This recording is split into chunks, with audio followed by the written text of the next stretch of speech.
Au départ, j'ai été voir des portes ouvertes, herbe et fourrage qu'ils avaient fait sur des fermes expérimentales ou fermes ouvertes qui faisaient voir comment le pâturage tournant pouvait être assimilé avec des vaches laitières. Et avec toutes mes visites, j'ai fait mon système personnel. Je suis parti au pâturage il y a 5 ans pour regagner économiquement de la souplesse, avoir moins besoin de trésorerie et du temps. Donc je rentre mes vaches à 12 cm, je les ressors environ à 7 cm.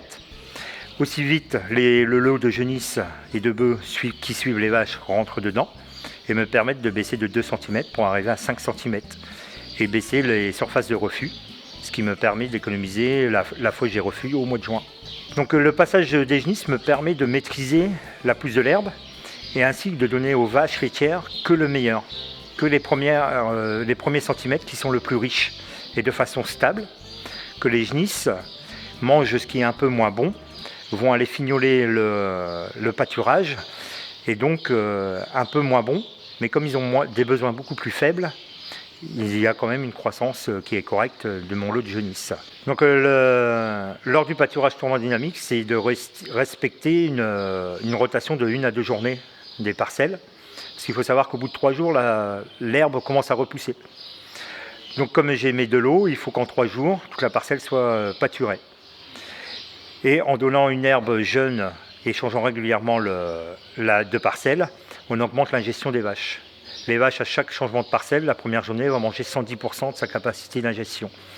Le deuxième jour, 100%, et le troisième jour, 90%. Donc en changeant tous les jours, on augmente la capacité d'ingestion, donc on améliore la productivité de l'animal. J'ai divisé par 2 l'achat de tourteaux sur l'année, parce que pendant la période de 100% pâturage, ils n'en reçoivent pas. Mais déjà un mois avant, quand ils vont à pâture, à plus de 50%, j'arrête le tourteau.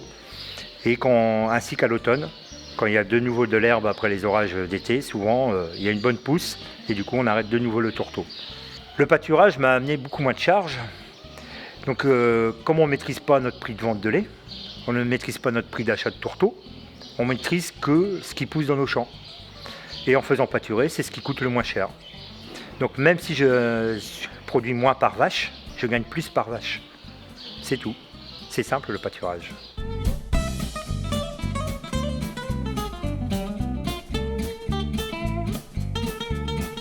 Bon, donc en 2017, il a été produit 460 000 litres de lait sur 66 hectares de pâturage avec 70 vaches laitières. La production moyenne par vache est restée à 9 000 kg.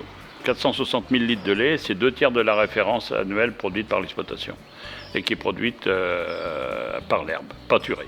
Enfin, c'est plutôt une très bonne production et c'est maintenant quasiment un chiffre qu'on retrouve tous les ans dans cet élevage-là. Le produit lait-viande sur ces surfaces en herbe est de 2 705 € par hectare.